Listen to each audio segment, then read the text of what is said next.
Picture this. You're walking down a busy street. Someone collapses on the sidewalk ahead of you. People are walking past. Some glance.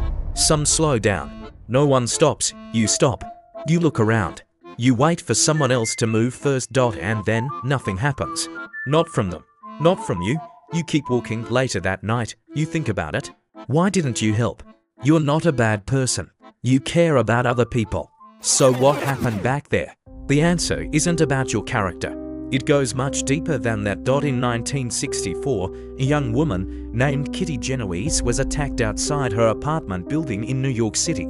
The story that spread through the newspapers was horrifying, not just because of the attack, but because of what didn't happen. 38 witnesses, the papers said. 38 people who heard or saw something. And not one of them called the police. The story shook the country. People asked the same question you asked yourself on that sidewalk. How could so many people do nothing? Two psychologists named John Darley and Bib Lotone decided to find out. They ran an experiment. A participant sits alone in a room, taking part in what they're told is a group discussion over an intercom. One of the other voices on the intercom begins having what sounds like a seizure, struggling to breathe, asking for help.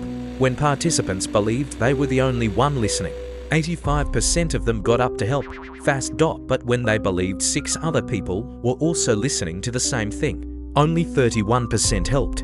And they waited far longer before doing anything. Same emergency, same person, different number of witnesses, completely different behavior. Darley and Lotone called this the bystander effect.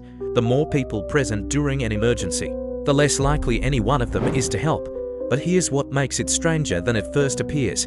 Your brain isn't broken when this happens.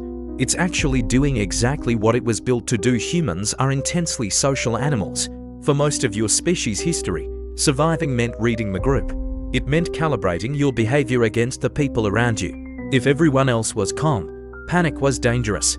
If no one else was running might get you killed. This process, scanning the group to decide what reality means, is called social proof.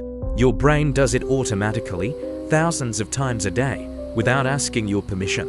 It's faster than conscious thought. When you saw people walk past that collapsed stranger, your brain did what it's done for 300,000 years. It looked at the group.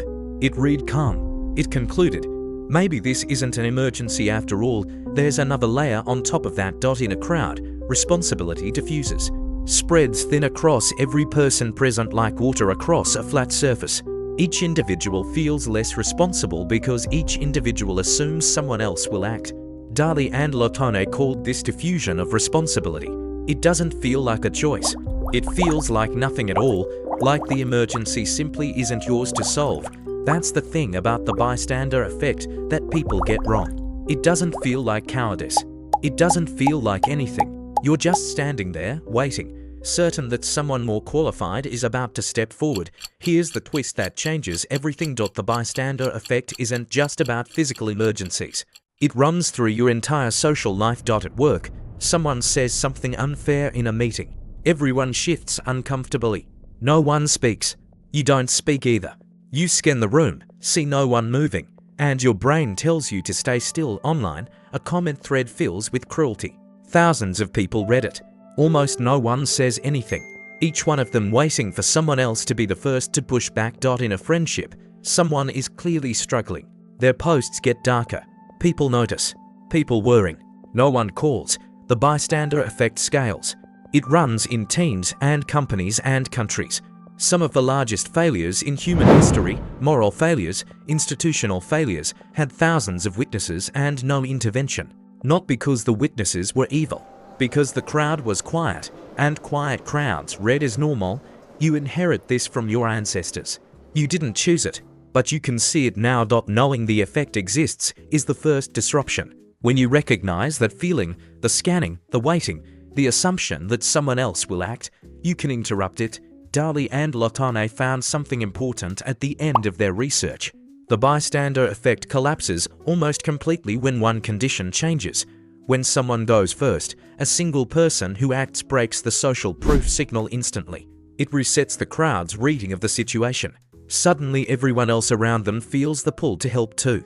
Not because they became better people, because the information changed. That person doesn't have to be loud. Doesn't have to be confident. They just have to move. In a real emergency, naming someone directly destroys the diffusion effect immediately. Not someone call 911, point at a specific person. You in the red jacket, call 911 right now. The responsibility stops diffusing.